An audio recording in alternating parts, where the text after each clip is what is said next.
Oh, wonderful. Even though I teach classes at the Arts Center. Oh. They meet at the Arts Center, but I haven't been able to see anything about it. You know, so mysterious. Yeah. I know. I haven't been able to make any connection online with them to find out where the meetings are or anything, because Camden isn't that far from me. I know. Yeah. Well, if we find out. Yeah, we're good. Yeah. I'm gonna hang out for a few more minutes and then need to run back to registration. And we'll see you at 4. Yeah, and if y'all need anything, we get my phone number. So. Yes.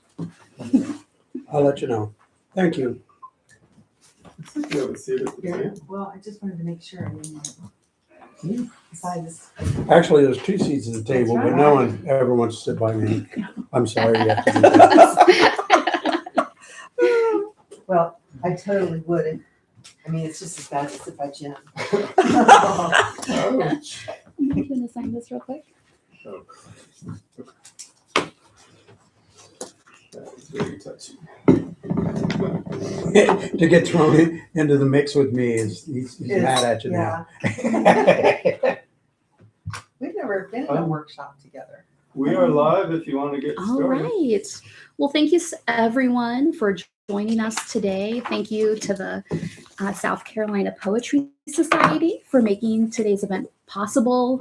Thank you to the generosity of Allen University for providing this beautiful, beautiful space for us to meet here in Columbia. My name is Danielle Verwers, and I'll be your workshop host today. Several months ago, I was asked to put together a workshop for poets. And as I thought about, what should I do? Where should I go? I thought about the history of the Poetry Society and how for so many years, our workshop meetings were primarily near the coast, near Charleston.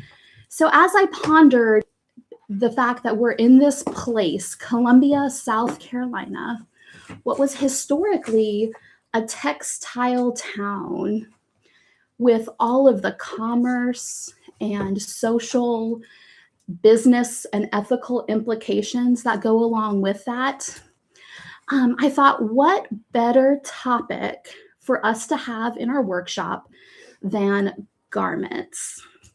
So again, my name is Danielle Verwers. I am a high school teacher, and I just recently finished my doctoral dissertation. So it is, I think this is my first workshop as the Dr. Verwers.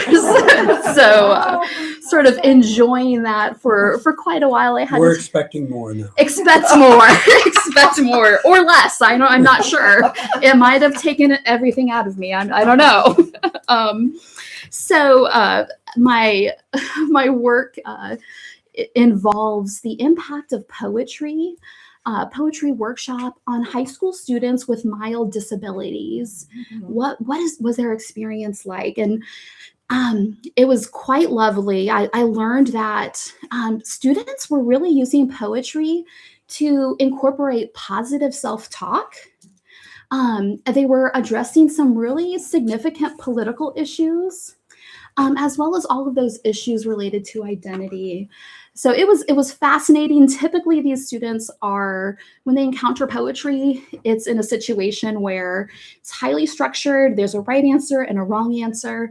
And so we really got to explore poetry as an experience. So that was a joy and a delight. I'm a poet, I'm a teacher. I'm also a library enthusiast. I have a collection of library cards from throughout South Carolina.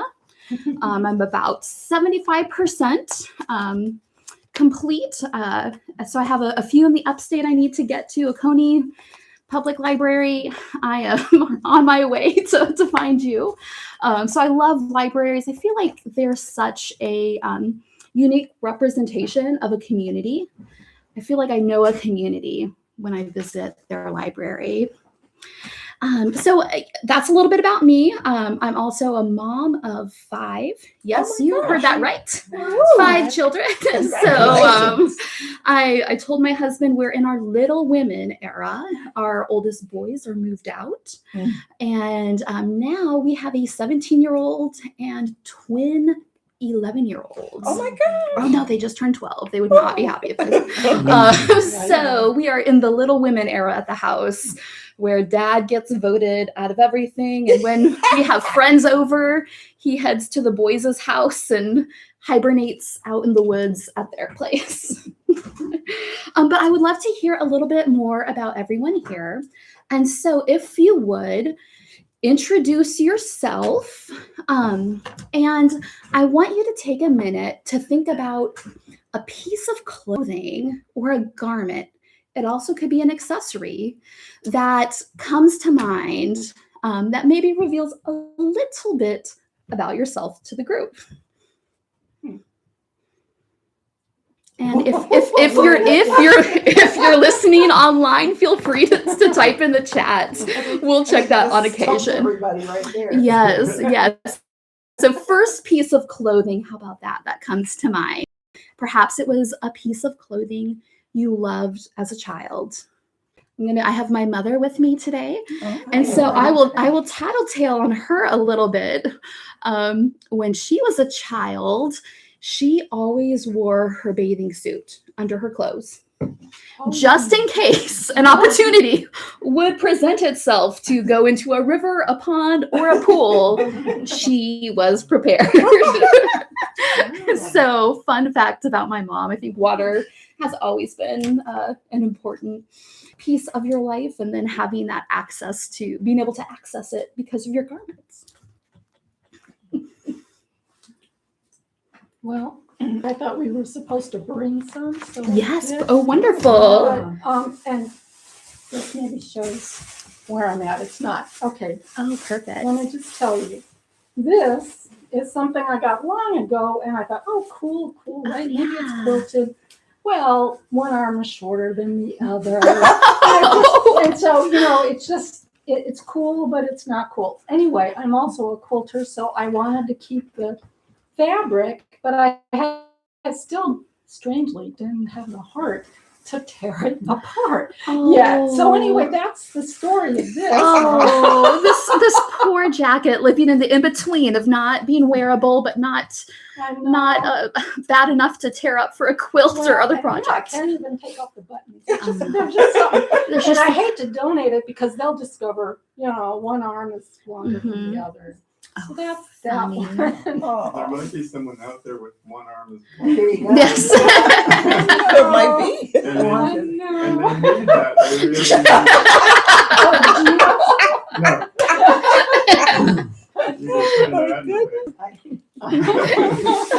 Oh, well, thank you so much, Laura, for bringing your delightful show and tell. I love it. I was hoping somebody would take me up on that. So thank you. I'm Beverly George from Sumter, and this is my second workshop here. And I started writing, concentrating on writing in 2020. And let's see, for a garment when I was in 16 and I was an exchange student to Colombia, South America, I got a beautiful cape, and it was called a ruana. And it was pink and orange and beautifully woven. And I loved that piece of that garment for a long time. But I don't know where it is now. Oh. Yeah, it's gone, but I loved it. Yeah. Oh, Beverly, thank you for sharing. It's a beautiful memory of how a garment can just capture our affection. I'm Ruth Nicholson from West Columbia, originally from Pennsylvania. I would pick my Nature Conservancy hat that I wear when I go bird watching. Oh. And I love to go out in the woods. If I haven't gone out into the woods for maybe a week or two, I'm not a good person. I'm not a person who's if I get out in the woods, it just does something for me. And so that's the hat I usually wear, weather permitting. Okay. Well, I'm gonna build on that because I spend a lot of time in the woods now. I've got a cabin outside of Winsboro, which is like 30 miles from here, and I spend maybe a week and a half at a time, and I don't have any opportunity to take a shower. All kinds of No visitors. but, It all works out. I found that that I've got overalls, and that they're perfect, and that everything is perfect, and I'll just wear the overalls every single day for a week and a half. And I go to the library to get books, and I came to realize that they think that I'm homeless, and which is fine. I let them Which is think that. a library thing.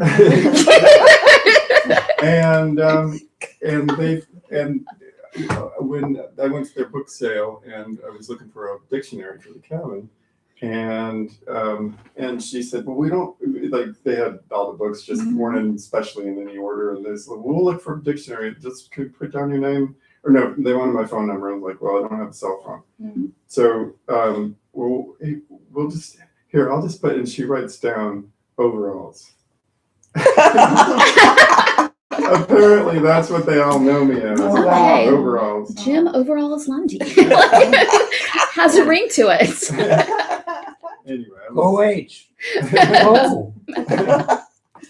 So so those are, and the only kind of time I really can't wear them is about 3 months when it's really hot. And then, but that's my favorite garment at this point. Oh, I love it. I love it. Jim and his overalls. Different times, different clothes. In the 60s and 70s, I had a pair of button blue jeans with bell bottoms that they were big. And I would patch them whenever they wore out somewhere. I'd just put a patch or whatever. So they were just wonderful. But they finally got to the point where, after about 10 years, where they're just, so I got rid of them. I threw them, I burned them, I think. But some people see me wear a hat, especially when I come out with a new book or I do something special. That hat was my father's. So I special times I wear it in his honor. But really, a lot of folks around here know me for flowered shirts.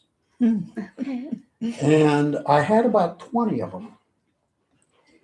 And then this racist group called the Boogaloo Boys, they started wearing flowered shirts so people knew who they were when they would gather. And so in protest, I threw away all my flowered shirts. Did you burn them? No, I just threw them in the dumpster. I don't burn that, unless it's fire pit. I don't burn stuff like that. But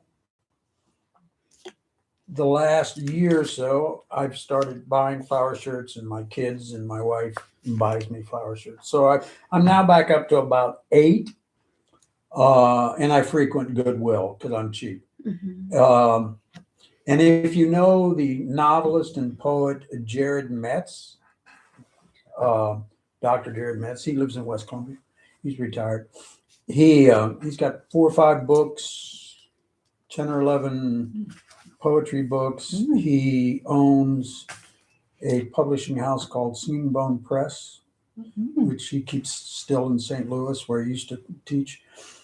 He wears flowered shirts. And we have both told our wives that if I go first, he gets my flowered shirt. If he goes first, I get his flowered shirts. So I wore, actually, it's a fairly new flowered shirt. First things first with estate planning, clearly. Yes. Well, yes, that's me. That's incentive for murder, Yeah, it could be. Probably when It's my like last $1 million insurance policy. when my last book came out, my publisher, Dr. Jolly, and my editor, Ed Madden, they wore flowered shirts to my Nice. book release. Oh. That's lovely. Well, Keep staring at me. What comes to mind for me is a pink hand knit sweater that a friend of the family kept like measuring against me when I was 6 years old, ostensibly because her niece that she was knitting it for was the exact same size I was. And then when Christmas came, I discovered that this sweater, and I have to describe it, not only was it pink, but it had a hood. And it was one of those that had like the different rows of different kinds of stitches. So some of them were like little balls, and some of them were like cable knit, and so it was just this gorgeous, really warm sweater. And I'm always cold, so I was really excited about it. And that was the year I was learning to ski, and so that was my ski sweater. I would probably still have that sweater and have handed it down to people, but it was one of the casualties of this warehouse fire when we moved back to the States. But ever since then, I've been like a sucker for any kind of, beautifully crafted, especially hand knit sweater. I'm always like looking for them. And I've always admired people, and I'm not one of them, who have the skill of creating things like that. I always appreciate that. So yeah, that, I don't know, that's what comes to mind. Oh, wonderful. Thank you for sharing. That was lovely. When I was a little girl, about 5 or 6, I used to always wear this red coat, and it had a cape and everything. So everybody called me Little Red Riding Hood. Yeah. They don't anymore. No. I mean, we could.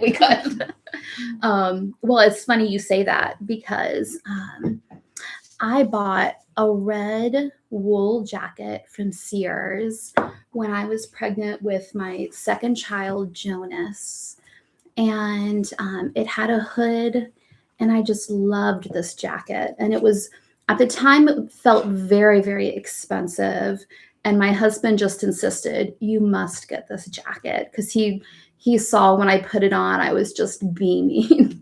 So I bought the jacket, and I still have and wear the jacket to this day. And interestingly, the son that I was pregnant with at the time, like, he's very much a sort of buy it for life consumer. And so I always wonder, I'm like, oh, here I have this jacket that it's been so good to me for so many years. And the child that was inside of me when I bought this jacket has such a deep appreciation for really well-constructed garments and well-constructed things. Well, thank you everyone for sharing. Again, if you're at home, joining us from the interweb, please feel free to share in the chat. We'd love to hear who you are and a garment that comes to mind. So again, today we're talking about clothing and how what we wear can wear us. This whole concept is grounded in this idea of embodied dress, or embodied dress theory, which essentially suggests that clothing is more than clothing. Clothing is an extension of ourself. It's a second skin, a dynamic force. Clothing is an experience. It's an identity, a complex intersection between psychology and social structures.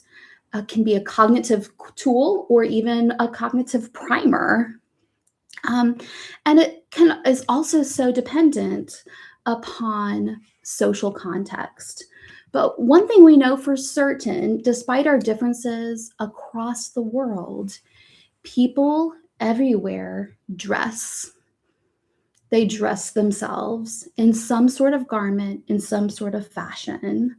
And so this is this shared experience we have across the world as humans. Now, admittedly, there's part of me that really rejects this idea that clothing matters, right? I want to believe clothing is just an object, it is irrelevant.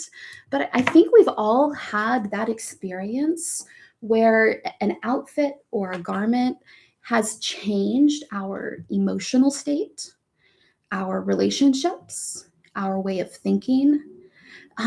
So again, like I don't want to judge people by their clothing, lest I be like the librarians who think Jim is homeless. But at the same time, I think I have to acknowledge, right? Like our clothes are a part of us, a part of our experience. What about, where does religion fit in this? Because there's a lot of religions, the clothing is very emblematic of the religion. Sure. Well, and that kind of ties back into this cultural context, right? So our clothing, we use those for ceremonies, religious ceremonies, whether they're extremely formal ceremonies in terms of dress, mandated dress, or maybe less formal ceremonies where everyone gets dressed up and goes to the church in suits and wedding gowns. So they take on a meaning or an identity beyond what that the mere parts, the fabric, the seams. When we wear clothes, it's more than the sum of its parts. And so for some people, their spiritual identity, that is an interior experience, can very much be expressed outwardly through their dress. And so again, it's one way that they are sharing their identity, part of who they are. We see that with uniforms. You know, think about soldiers, schools, all of the ways that clothing is policed, all of the ways that clothing is expected, and to push against those expectations by showing up in a social context in the wrong clothing can have serious social implications, even so much as to be thrown into jail. You know, I know at the school where I teach, breaking dress code will result in a verbal warning. Please, can you fix this? If students are unable to fix it, they're asked to call their parents for an outfit. So there's implications to what we wear and how we experience the world. So I want you to take a moment. Everyone has pen and paper, I hope. We're going to put the work in the workshop. And I want you to just brainstorm. If you can come up with 20 memorable articles of clothing or articles of clothing that come to mind. And then also think about 5 stories. It could be legends, it could be movies, could be fairy tales, books that you've read where clothing is significant.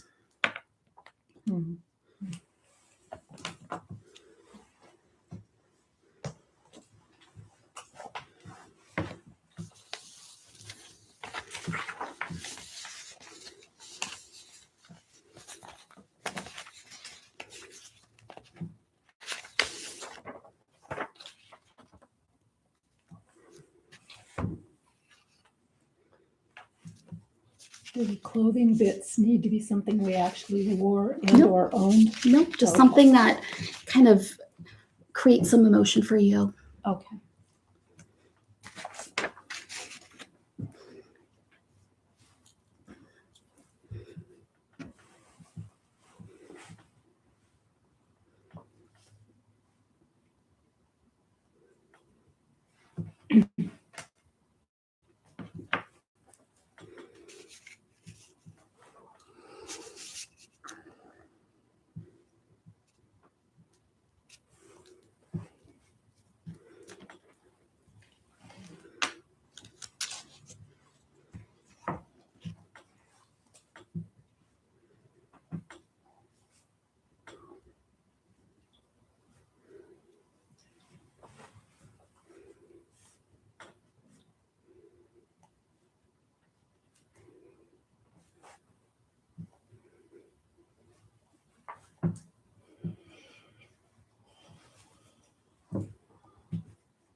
All right. So one thing about me as an instructor is I'm not one of those teachers who likes to hear the sound of their own voice. So I will be asking for a lot of input, sort of what everybody here brings to the table and shares is really what makes this workshop experience really special. Anything I have to say, I'm sure you can read it in a book somewhere, said much more eloquently. So, but our shared experiences, those are things that only we can share and experiencing that. So, just be warned, I will be asking and expecting just a lot of interaction here together today. So, would anyone like to share some of the items of clothing they wrote down? My father's starched shirts. They had to be starched. The collars had to be just so. He served in 2 wars, and I don't think he ever came home.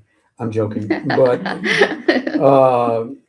and he liked dress shirts. Mm. When he passed, there was a 10-foot long closet of nothing but dress shirts, Oh, whoa. Wow. and there was a 6-foot closet of suit jackets. And he was smaller than me. I couldn't have any. Oh. But that's the way it goes. Then a lot of things I think about for clothing is from high school. Girls had to wear a skirt or a dress of a certain length, even if it was 20 below outside. Mhm. And I used to just think, so stupid. And you could not wear logos or words on any of your clothing in high school. And boys could not wear chains or necklaces unless approved religious medals. Because some of the guys took to wearing crosses like this big. And then no open-toed shoes at school. You just go, But those are probably the biggest ones. When I was drafted, I was a conscientious objector, and this petty little colonel would meet with me every 6 months to tell me he'd like me to step out of line so he could put me in the brig. And he always would wear full dress when I would sit down to. You'd see him anywhere else, he would, not be, but he would wear all of his medals, and he was a jerk. Petty little colonel. I remember that. And if you read The Lord of the Rings, The Lord of the Rings was a lot about what people wore.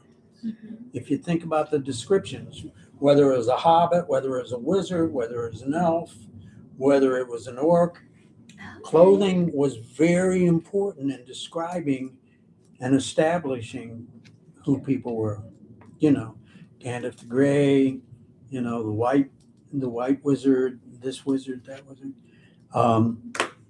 So I'll be quiet. Thanks for sharing. I didn't even think about Lord of the Rings when I was thinking about stories, so I'm glad to hear that. Anyone else? I'll go. The first thing I thought of when you were talking about your son's interest in things that last, and buying quality things. And my grandfather, my maternal grandfather, was just absolutely adamant that everything he bought had to be the best, and then he'd have it for the rest of his life. And he had this cashmere scarf that I think it's really the only thing I got when he died. I don't think I got anything else, but I got that scarf, or at least I ended up with it later. The most amazing thing, it must have been like 1.5 feet wide, easily 6 feet long. You could just wrap it around and around, and it was black Scotch, it was black wash tartan. Oh, yeah. So that, really dark green and blue, I guess. Anyways, most incredible. And then, of course, it was 100% cashmere. It felt really great. And I had that thing, and I had it all through like the end of grade school, through high school, into college. And then New Year's Eve, one year, I don't know, it must have probably been about 1985. I was in Detroit, or downtown Detroit, for a party. And when we came back, it was like 6 of us drove in one car, and we came back we had to we left our coats and everything in the car because you get into like a packed room. Oh yeah. There's nowhere to put a coat. Mm-hmm. So our coats were in the car. It got broken into, and they took all of our coats. And I remember driving to the police department to to tell the police what happened. Of course, they didn't care. Sure, sure. Low priority. Anyway, they got my grandfather's scarf. That was a casualty of that theft, and I mean, to this day, I wish I had that scarf. Right. So, internet, if you find that scarf, sounds like a job. 40 years ago, yeah, we are. Maybe it's floating around somewhere. Wow, what a story! What a story! Did they break the window again? Yeah.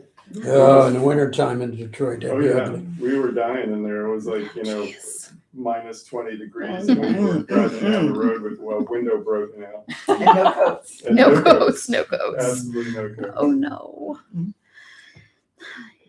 All right. Anyone else want to share? I don't know. I'm a lot more superficial than everyone else, I think. Oh no, we love I it. was just thinking of a lot of. I'm not really a clothes person. Okay. You could probably tell that, but just over the years, just remembering different fun things. But like one thing I still have. I have this really good motorcycle jacket because I used to ride. And even though I don't ride anymore, I still have the jacket. It's just like a really good piece of clothing. I've had it for what now? 30 years. Leather? Yeah. Oh yeah. It's German. Mm-hmm. It's like the real deal. Stuff like that. And then I thought of this sweatshirt that my students gave me that has Mrs. L on it.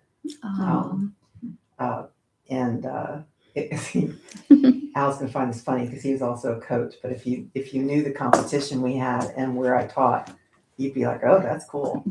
Because there was a year we finally managed to make third in our division. So it's his third in Central in New Jersey, and it's like,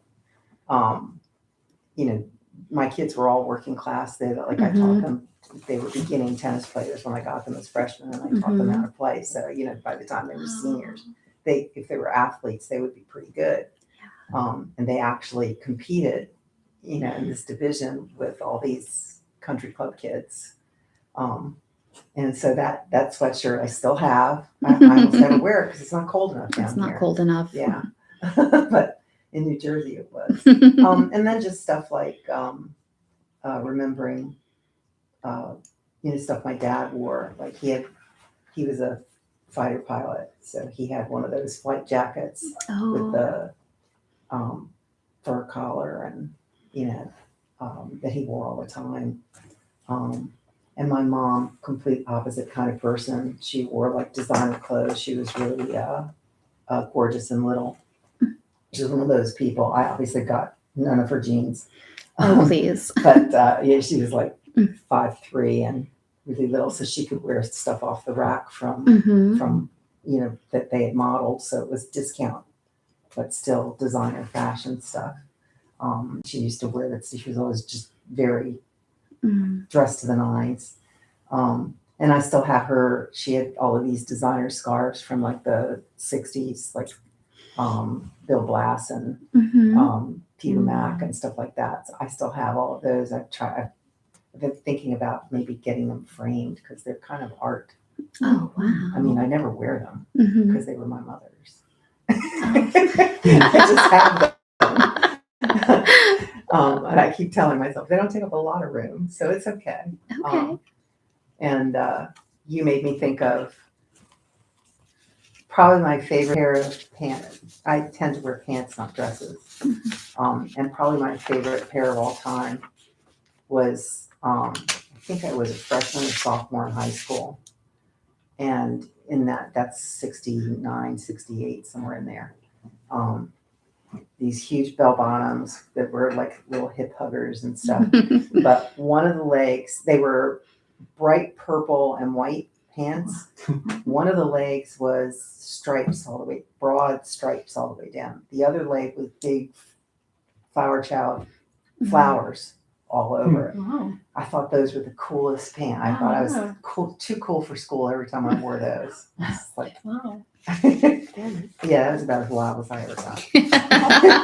Well, That's put on awesome. the motorcycle jacket. There you go. There you go. But in terms of stories, I was thinking, I always think of, I tend to go to stories I taught with Okay. movies that I ended up watching with my kids. So, the first thing I thought of was that Gift of the Magi thing, Mm-hmm. where she sells the hair in order to. A spoiler if you haven't read. Yes. Oh, In order to buy him the watch fob, so that he can wear his watch fob, and he sells the watch so that he can buy this gorgeous comb so that she can put it in her hair. There's a lesson there somewhere. I don't know. Yes, But there's something just the fact that happening. they both were offering something that would be a prize way for them to show something. I thought that story kind of hits that idea. So Oh, I love it. I thought of other things too, but Scarlett's red dress, Mm-hmm. pretty hot scene, Yeah. and everything that I never thought of it because you're wearing a red Yeah. dress. The way women are so often judged, and shamed for what they wear, Mhm. all of that. So There's a lot to unpack there. Yeah. A lot to unpack. Yes, I wore the red dress today.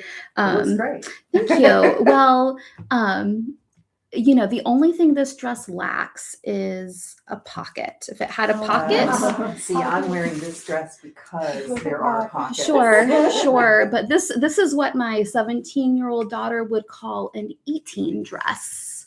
A dress that you can wear and have a good meal. Has lots of formal dances and occasions she goes to, and she will try on a dress and she'll be like, oh no, this is not an eating dress. She needs a dress that she can eat in. So, which is valid. I'm with her. Valid. You're going out to a fancy dinner. You want to be able to enjoy. Well, and speaking of pockets, I guess first, does anyone else have any pressing they want to share? Well, I just wanted to remind everybody for the story. Yes. Do you remember the story of the Emperor's New Clothes? Yeah. I wrote that on my list. Yeah. Yes. Yeah. They kept telling him he looked wonderful and he had nothing on. So Yeah. What'd you Yeah. think of that? Yeah. Oh, yeah. It's just such a classic story. it's a story about clothing. Yeah. But nothing but an orange spray tan. That's all And bruised hands. Oh, goodness. Well, that sort of leads into a poem I want to share today with the group. If you have the joy of attending Charles Watts' workshop this fall, perhaps you were like me and introduced to this wonderful, delightful poem by Alice Miller, which I just felt compelled. I had been planning this workshop, and then when it is, I think on the last page, Why We Oppose Pockets for Women. Yeah. Why We Oppose This was a Pockets fun for one. Women by Alice Miller. 1, because pockets are not a natural right. 2, because the great majority of women do not want pockets. If they did, they would have them. 3, because whenever women have had pockets, they have not used them. 4, because women are required to carry enough things as it is, without the additional burden of pockets. 5, because it would make dissension between husband and wife as to whose pockets were to be filled. It's my favorite one. 6, because it would destroy man's chivalry toward women if he did not have to carry all the things, her things, in his pockets. 7, because men are men and women are women. We must not fly in the face of nature. 8, because pockets have been used by men to carry tobacco, pipes, whiskey flasks, chewing gum, and compromising letters. We see no reason to suppose that women would use them more wisely. And this was written when? You know, it was written in the during the suffragette movement. Okay. So suddenly, you know, could we say that was women's right was really about pockets? Perhaps I don't know, but it's just a delightful. It really Everything's a stood the metaphor. test of time. Stood the test of time. But I wanted to share something light before we look at a poem that's a little heavier. I think we, several people touched on the garments that are left behind by loved ones, the garments left behind. And so right now, it's been a season of loss. My grandmother died recently. My mom's husband passed away and on Thanksgiving. And just this week, my aunt died. So I've been busying myself with what does one do with all the clothing left behind. And my mom and we took some of her husband's shirts. He loved sort of the Wrangler cowboy button-up shirts. I think that was all that was in his closet. I don't think he had any other type of shirt. And we made a little quilt to gift to his soon-to-be-born great grandson. Abby, if you're watching, close your ears. And so that whole process of taking something and transforming it into something new, something to be used, but in a different way. It's just a powerful moment. My grandmother's clothing, I have been fashioning into little memory bears. And so I'm sort of, I've been having my hands all over these pieces of clothing that once covered people that I loved. And the poem Your Clothes by Judith Kroll, it sort of touches on that. It's on the same page as Duality by Tina Chang on the back of the plaid dress and Fat Men in Summer Suits.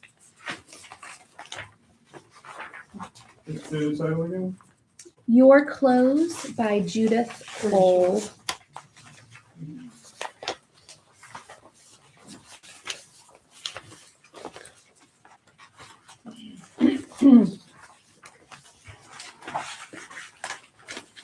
Very sure.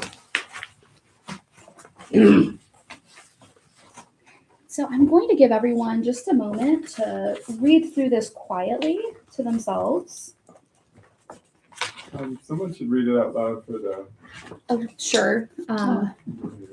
So my process is to allow people to read it quietly to themselves, to have somebody read it out loud, and then another volunteer. But for the sake of those at home who don't have this in front of them, you can also look it up on Poetry Foundation, poets.org, and you'll find this poem by Judith Kroll.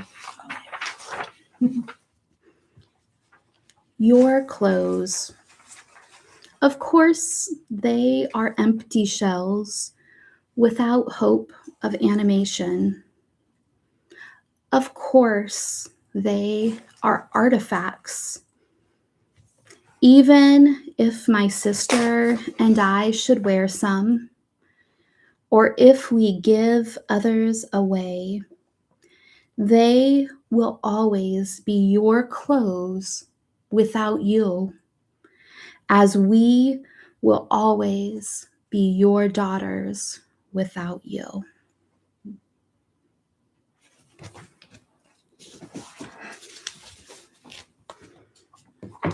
And so you'll notice on this the first sheet that I gave you, so one of the essential questions that we're pondering as we write and read today, how is clothing an extension of self, a second skin, a dynamic force, an experience, an identity, a complex intersection, a cognitive tool?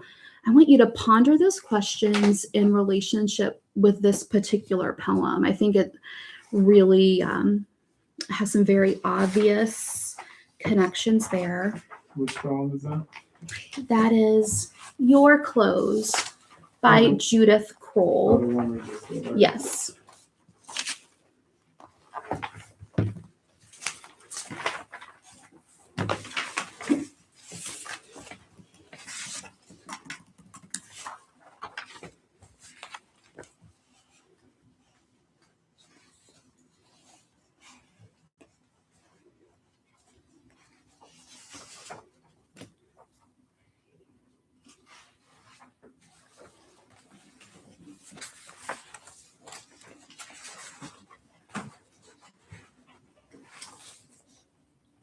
Are you wanting us to write something about this, or Just kind think about of it? sit with the Okay. poem. Okay. If it helps to think about it, a lot of people, I know I'm the type of person who like writing sort of is my thinking. That's how I think on the page. So if that is helpful for you, please do.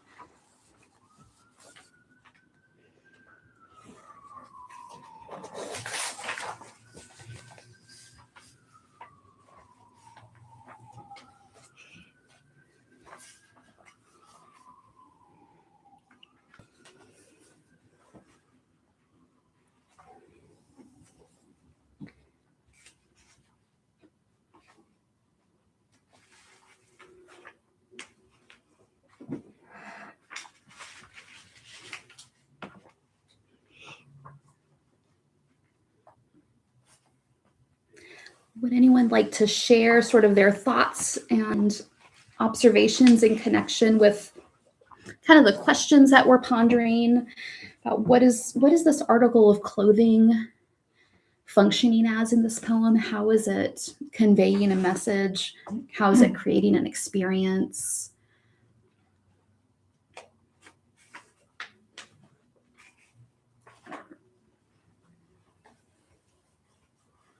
The one that jumps out at me is, of course, they are artifacts.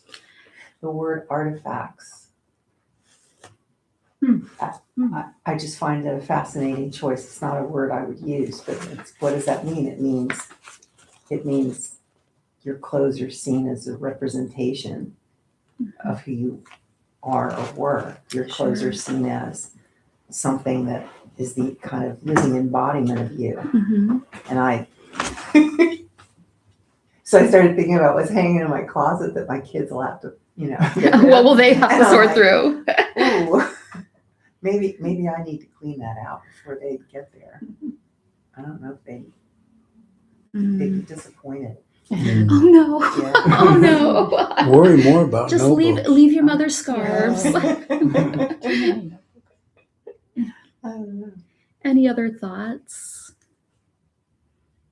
Thinking about very different things.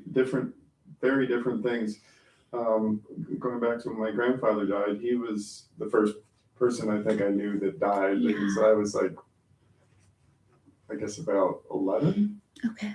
And first time I saw a body in a casket, the whole thing. But like my grandmother wanted, like the first thing she wanted to do was get rid of his clothes. They were just, it was just too much. Like she had, the clothes went right away. And then a good friend of mine lost her husband a couple of years ago, and he wasted away from cancer, so like over a couple of years. And the last thing she got rid of was his clothes. Like she held on to those until she absolutely needed the space. But like she got rid of the sick stuff first. She got rid of the hospital bed that was in the house and all the stuff that went with the sickness. But then couldn't bear to get rid of the clothes until she was like just desperate to have some closet space and finally did it. So two different things. I mean, two different ways to take the clothing of the dead. So thank you for sharing. That was such an interesting portrayal of how we approach those empty shells. The people that, some of us wish to hold on to them as long as possible. Some of us want to get rid of it right away. It's fascinating. So we're going to enter into a little bit of a writing time. So for the next 20 minutes, you'll have some time to write. I'm going to provide a couple of prompts. Do with them what you want to. You have a nice little stack of poems as well if you're looking for, just reading as inspiration. You have your list of clothing, your list of stories to call upon, and then also the stories that we've shared here together. Perhaps they are inciting an idea or something burning within you that perhaps you would like to write about. So I have two prompts. One is the body remembers the garment, and the other is dressing as daily choreography. So for prompt 1, you can write a poem in which a piece of clothing is not an object, but a memory holder.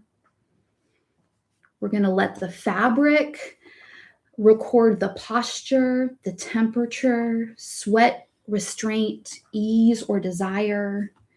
How does the body learn itself through wearing? Pay careful attention to things like the sensations that a garment might provide, the pressure at the waist, looseness, where is it tight, where's there friction, where's there a mismatch? So that's option 1, the body remembers the garment. Option 2, dressing as choreography. Write a poem that treats getting dressed as a repeated performance shaped by space, habit, and social expectation. I know we've talked about the social expectations of clothing, the ramifications for breaking those expectations. Dressing as daily choreography. Track how the body negotiates seams, fastenings, mirrors. Is it a dance? Is it a wrestling match? Is it an opera? Is it a stage show? Dressing as daily choreography. And of course, option 3, we're a group of poets. You write whatever you want to write. Okay. Don't feel nobody is going to get slapped on the hand by a ruler. If you choose to write a poem about something else, even if you choose to write about something that does not involve garments. So any questions? Would anyone like me to reread one of those prompts? This is for poetry, right? It can be poetry. It can be if you. I know at times I find approaching poems by sort of journaling or just writing things out can be really effective for me as a writer, and it kind of helps me to gather the images and the sensations and clarify them in prose before making that shift to poetry. So maybe that's how you feel right now. That's fine too. But yes, you're welcome to write a poem. If you'd like to write in prose to stimulate your process, feel free to do so.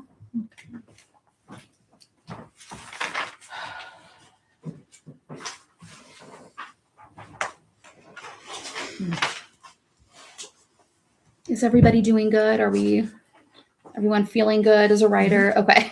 Okay. Checking in all the poets. Okay.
I would like to announce for the good of the group, over in the corner, there's a green suitcase.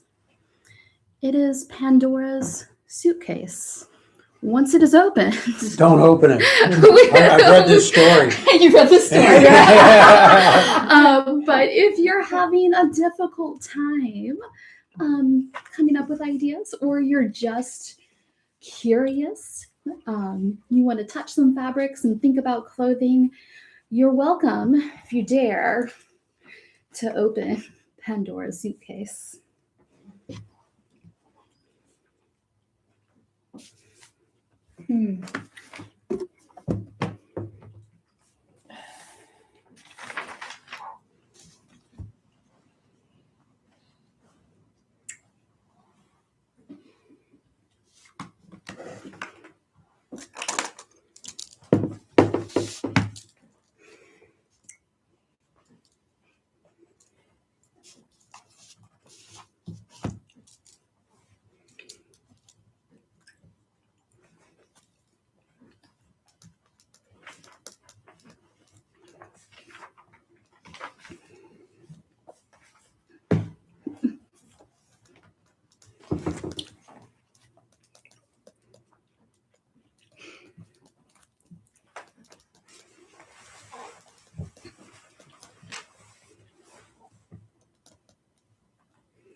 I'm sorry. I thought I better do thought I mine. silenced it. At least it's not a bad ringtone. Yeah, this is lovely.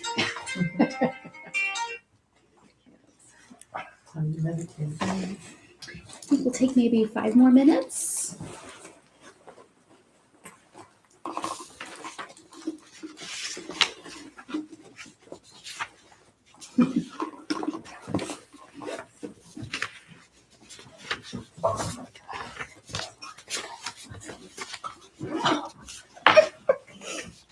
It's doing GPS. Uh-oh.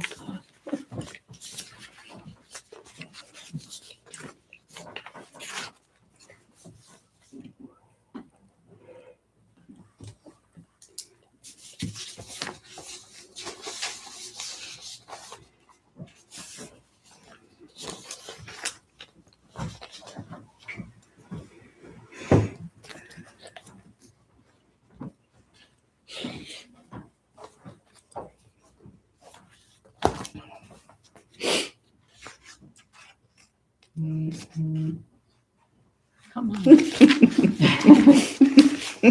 vibrated the whole table.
We got a poem from someone online.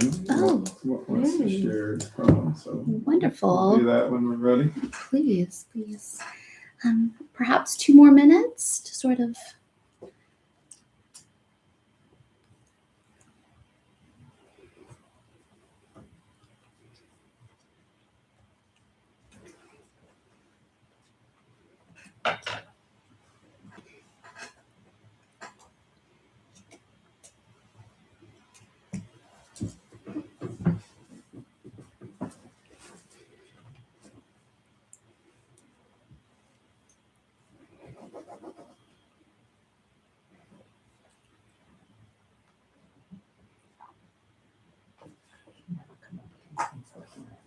I understand that It frustration. takes me forever.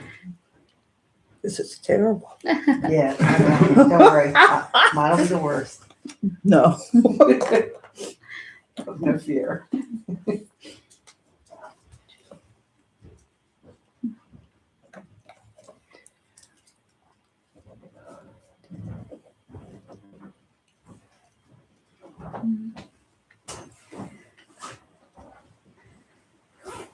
All right.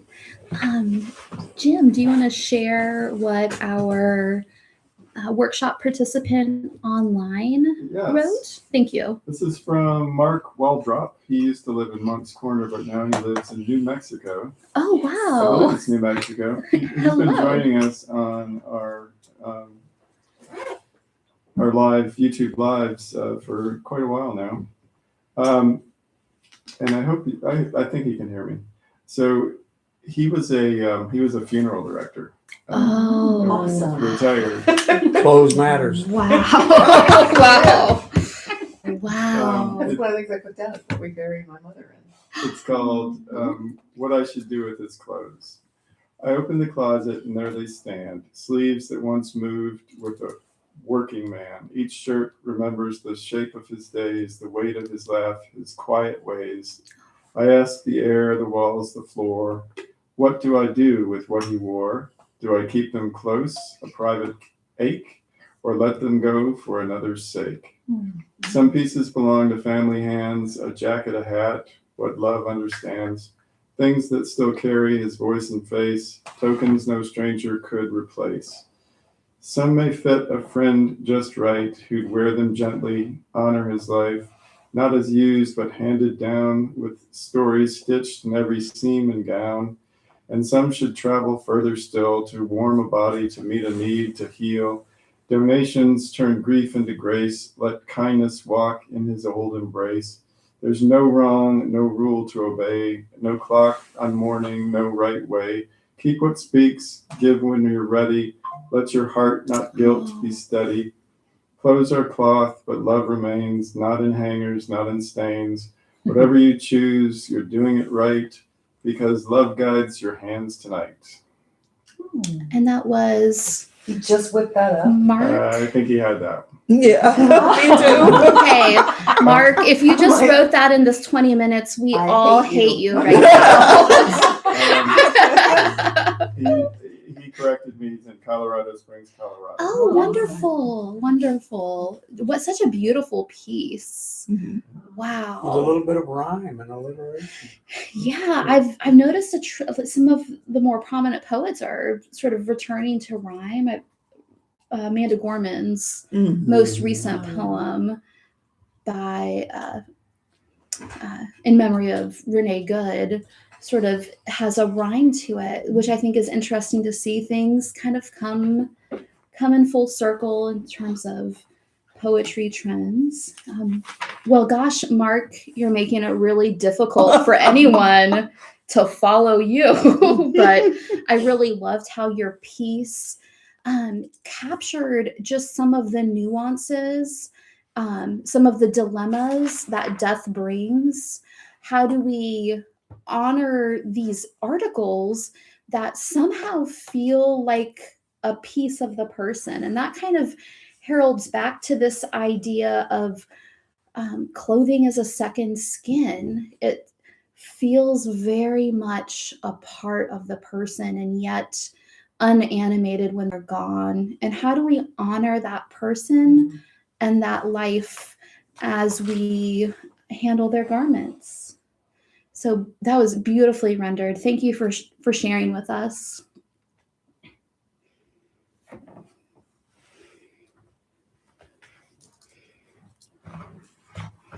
Well, I will share my piddly poem to get us started here in Columbia, South Carolina. My mother downsizes. Sorry, Mom. I know. So she could tell you things she normally can't tell you. She gives me the wedding dress hanging in the back of her closet, stained yellow on the stomach, formed over the years of darkness. How will I tell my daughters every marriage, one way or another, will end?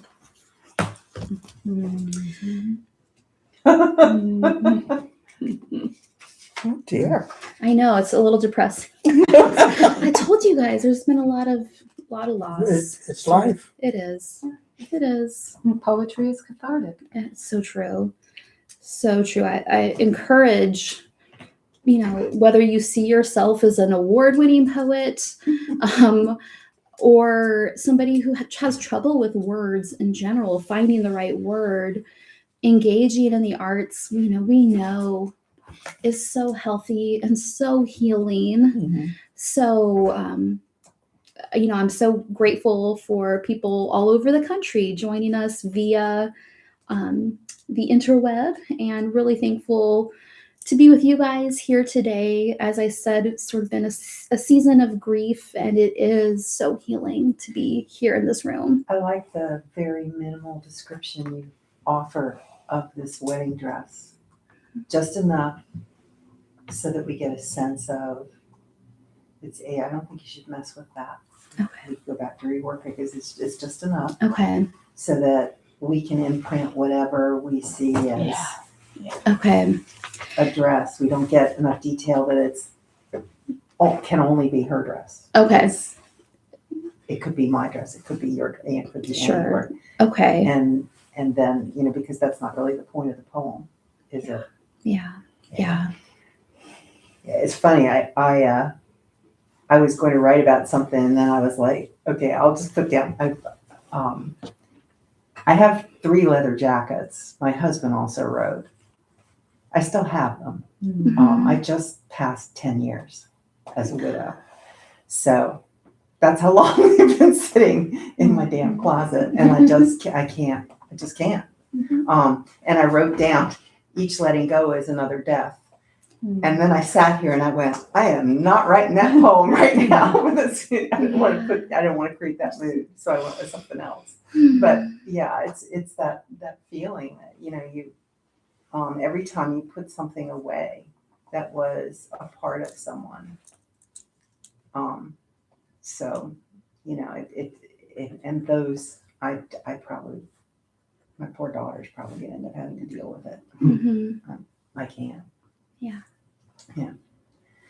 So when I was a teacher, we used to do these talent shows to show our complete lack of talent. And I used to be able to sing really well, like 1 octave. And I had a friend that the nicest thing you could say, a teaching friend, and she was very short, was that she caterwauled.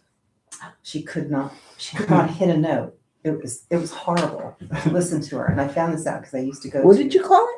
caterwauling. Never heard of that term. It's incredible. It really does describe her. So we were always a pair doing these talent shows. And I go one day, I know what we can do.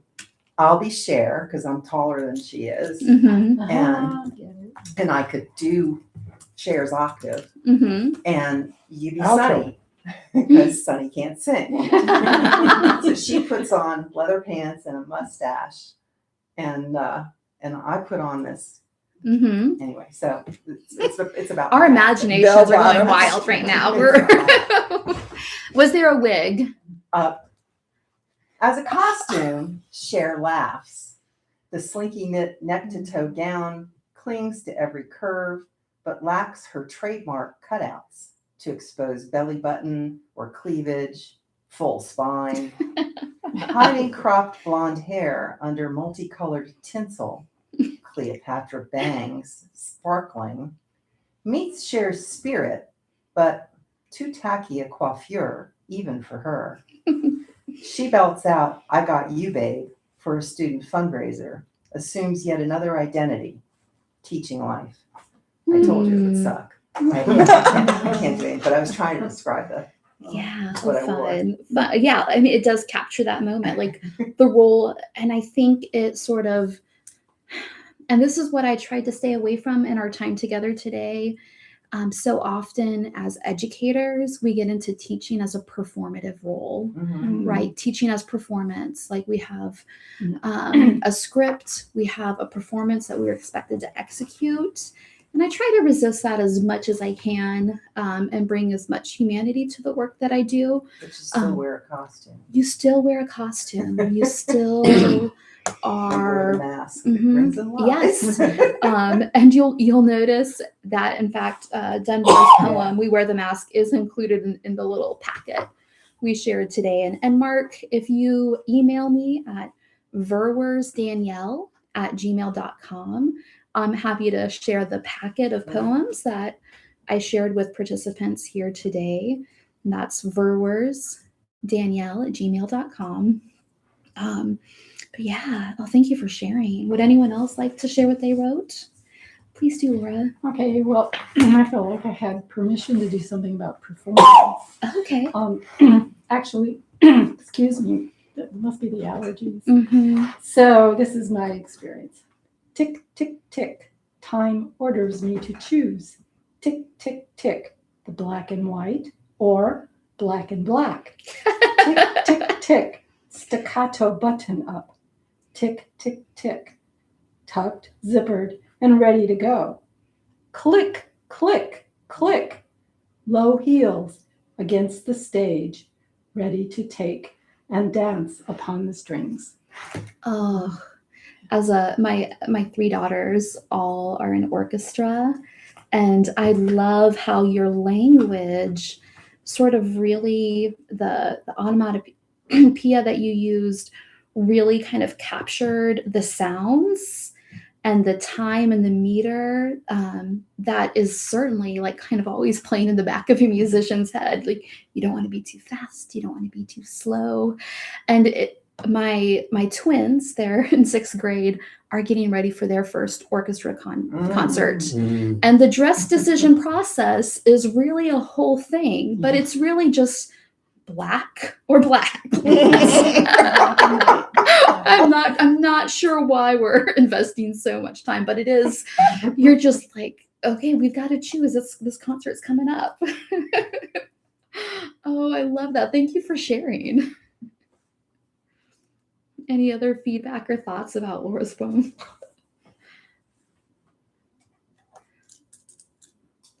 And you, correct me if I'm wrong or I misheard, you instruct classical guitar? I'm a classical guitarist. Oh, lovely. Part of being a working musician is teaching, Sure, of private course. lessons. And yes, at the Art Center at Camden. Mhm. So Oh, okay. I've done events there. yeah, Wonderful. cool. And you have a new director, Yes. Chad Henderson. Yes, you're right. Yeah, actually, yeah. Any other brave souls dare to share? Mine's not finished, of course, and don't have a good title. And if I ever use this, I'll play with it for a while. Bobby was a farm boy, a gifted country kid. The upper class resented him. He became beloved. They could not ignore him. He would stand on stage in farm boots and fancy dress, scenting the room with sheep and cow, and stain the stage. They still sing his songs and read his poems. And I didn't know how to finish it yet. Oh, I love that. Bobby Burns. I just love the guy because it was like they ignored him, they trashed him in papers and everything else. And then when he became the most famous of all the Scottish poets, and they had to include him in performances, he would show up in muddy farm boots, dressed to the nines, muddy farm boots, and track his mud all over. Oh my God. I just think it's like my kind of poet. Oh. That's definitely a statement. Yes, it was. Anyone else care to share? I will. It's rather prosy though. Oh, I don't have a lovely. title. We looked like Eskimo children from Nanook of the North. Children of the 1950s, north of the Mason-Dixon line. Two friends 1 year apart, 1 yard apart, photographed in the sun when we came together to build a snowman. Standing beside each other, squinting into the camera, eager to get on with it. Both of us cocooned in snowsuits from head to toe, the kind that rendered movement tricky. Even a turn of the head might require a rotation of the body. Too much movement and we'd start to sweat. Our faces, already red from cold, would get redder. The few wisps of hair peeking from our tight hoods would glisten and stick to our foreheads. But our parents, protective, would tell us, don't unzip. Looking back, I feel the heat inside the suit. See how the snowman soon began to melt. There's a picture of me with my best friend like that. Oh, Nice. We're so cocooned, it would be like if someone pushed it over us over, we'd probably come like that, like those dolls. Oh, yeah. Little weeble wobbles. Right. Oh, I loved that line, a year apart, a yard apart. That's a beautiful line. Oh, thank you. Beautiful line. At the end, could you read the last two sentences, I guess? After unzip, Yes. looking back, I feel the heat inside the suit. See how the snowman soon began to melt. I love that ending. Oh, Bring the thanks. correlation of you guys in the suit and loving your snowman, but he melts. Yeah, like that. Mhm. Yeah, thank you. I saw Beverly's hand. This is totally unfinished. It's Like- totally like Like all of them. Yeah. first draft. Coco Chanel is an icon of perfume and fashion. Her signature beige and black soothes my eyes, satisfying aesthetic sensitivity. I do not share her lean physique, nor am aware of her politics, but this color combination calms my cognitive yearning for balance and perfectly contrasting light frequencies. I'm addicted to these same colors, the colors of my black mom and light-skinned father. Oh, Mm. I love that turn at the end. I think, you know, we're all drawn to particular colors, but then to all of a sudden shift at the end, like it's just not about aesthetics. Like this is also deeply personal, reminding me of where I came from and who I am. Yeah. Oh, Yeah. beautiful, Thank you. beautiful. I like the way you drop it. Leave it. Oh yeah, just. Boom. Mhm. There it is. Yeah, that might be the ending. You said you didn't know how to end it? Yeah. That might be, That might be the ending, yeah. I love it. All right. Anyone want to share? No, really. I mean, we got 25 more minutes. How are you doing on Sure. content? I could have content to go for all night long. but Yeah, look at all these Teacher again, this pages. is what yes, happens to us. yes. You never know but what explosion is going to occur in class. It's going to make you have to. I'm Yeah, always this is telling my something. wife, get to the point, dear. get to the point. Get to the point. Well, we can move on to another poem to ponder, and then we'll have one last opportunity to write together as a group before. Let's see, we're ending at 3. In my head, I was thinking I had another hour with y'all. Yeah. Wishful thinking. We got to reset the room. So, if you have it handy, go ahead and take out "Ode to My Socks." Okay. Ode Is that to my. Neruda? It is Neruda Neruda. one? Mhm.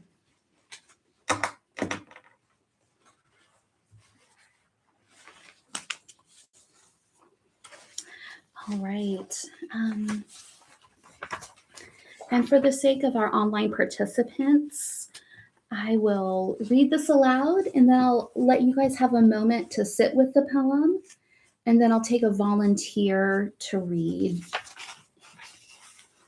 Ode to My Socks. Mara Mori brought me a pair of socks which she knitted herself with her sheep herder's hands. 2 socks as soft as rabbits. I slipped my feet into them as if they were 2 cases knitted with threads of twilight and goatskin. Violent socks.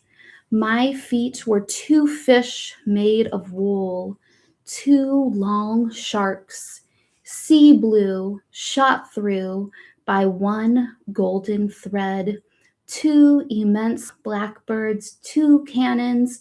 My feet were honored in this way by these heavenly socks. They were so handsome. For the first time, my feet seemed to me unacceptable, like 2 decrepit firemen unworthy of that woven fire of those glowing socks. Nevertheless, I resisted the sharp temptation to save them somewhere, as schoolboys keep fireflies, as learned men collect sacred texts. I resisted the mad impulse to put them in a golden cage and each day give them bird seed and pieces of pink melon. like the explorers in the jungle who hand over the very rare green deer to the spit and eat it with remorse, I stretched out my feet and pulled on the magnificent socks and then my shoes. Beauty.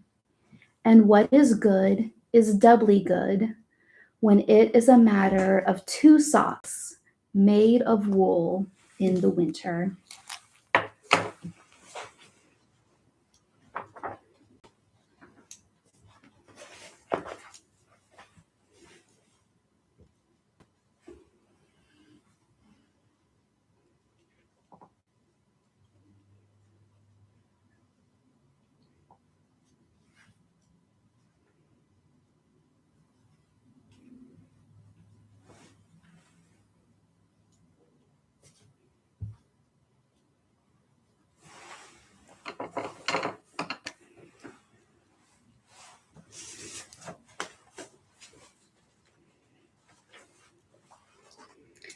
Do we have another volunteer to read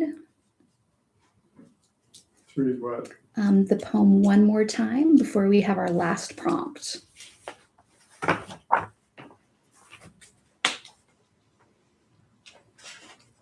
I'll do it. Thank you, Beverly. Ode to My Socks by Pablo Neruda.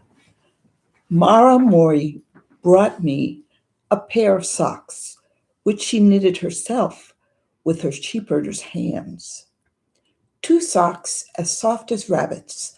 I slipped my feet into them as if they were 2 cases knitted with threads of twilight and goatskin. Violent socks. My feet were 2 fish made of wool, 2 long sharks, sea blue, shot through by 1 golden thread. 2 immense blackbirds, 2 cannons. My feet were honored in this way by these heavenly socks.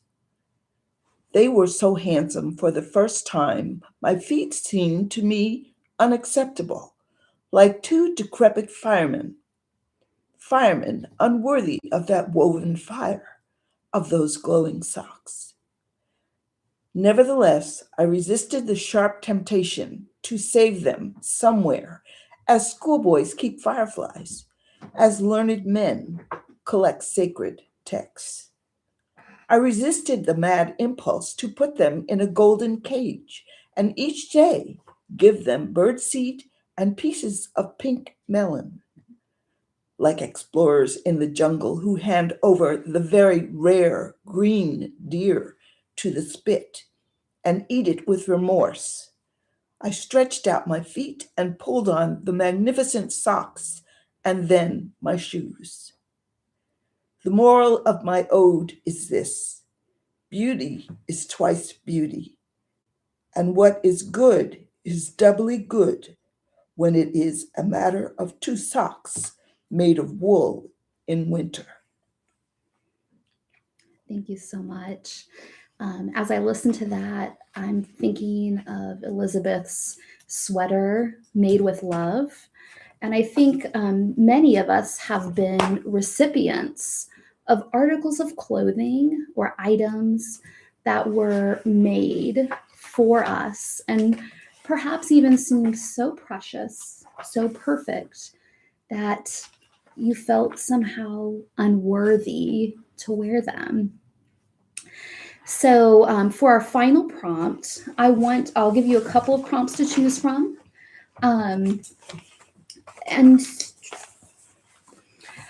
So the first one is the weight of memory. Weight of memory. The second one is sensory intimacy. Or perhaps, like Neruda, you would like to create an ode and honor a particular piece of clothing. So Repeat them. Sensory what? sensory intimacy. Oh. So these are your choices. The weight of memory. Describe a specific garment, perhaps a threadbare sweater or a suit you wear on rainy days, and explore the energy it has absorbed over the years of wear. Or sensory intimacy. Write about a physical sensation of a particular fabric against the skin. And I know somewhere online or in this room is someone who could not stand the sense of the sock seam in their against their Someone's feet being autobiographical here. and spent their summers barefoot as much as possible because of that stinking seam that was just always ever present. So focus on those sensations: rustle, drape, how a piece of clothing is so intimate, and all of the sensory sensations created by that. And I'm going to give us 10 minutes to work on this. I wish we had more time to share today. This has been so wonderful to be in a room with such fabulous creatives. I loved the stories and the vulnerability in this room. So thank you for bringing your whole self here, being present on a Saturday afternoon when there's a lot of other things you could be doing. So thank you for this time. So 10 minutes starting now.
So maybe one more minute.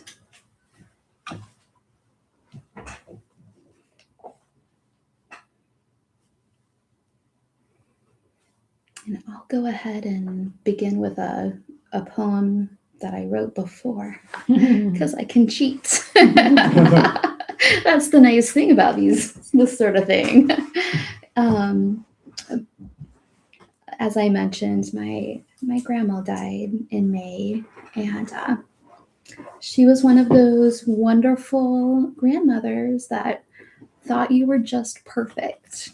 And it's wonderful to have somebody in your life like that. And this is titled Spring Cleaning. Tending those frail, sick bodies shift after shift must have made Grandma's arthritic hands ache still. She purled discount yarn, knitted the sleeves and hood on off-duty nights. She knew I would need something to keep warm. Each April, I tidy the shelf where that old sweater sits, run my fingers along the rows. How well her stitches held when all the others unraveled. I'm still not ready to place it along with old shirts on the bed. I'm not ready just yet to let go.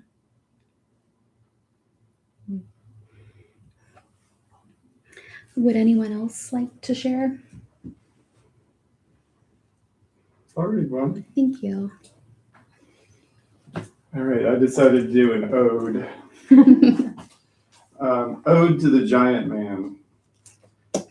I have few occasions to wear it, his overcoat from the 1950s. Custom made for a giant. Abe Lincoln in height, William Howard Taft in girth. Luxurious, expensive wool with a satin liner. Garment Workers Union tag from New York City in the age of bebop. I am your height, giant man, but 3 or 4 of me could fit inside your overcoat.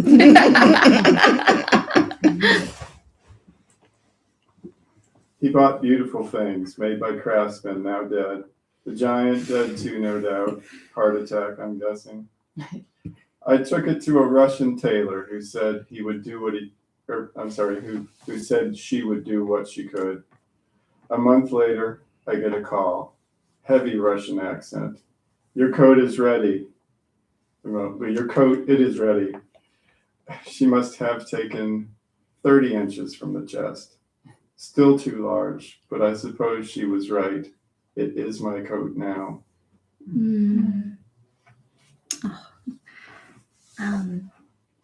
Well, our time is coming to an end, and I hope that you have had time to think about these things that we put on our bodies every single day a little bit more deeply. You all have my email address. I would be thrilled to put together a little collection of poems. We could call it the laundry basket, the clothesline. A little Mine might be Goodwill. Goodwill. The Thrift Goodwill shop, I package. think would also be a nice nice in the running. Thrift shop, short.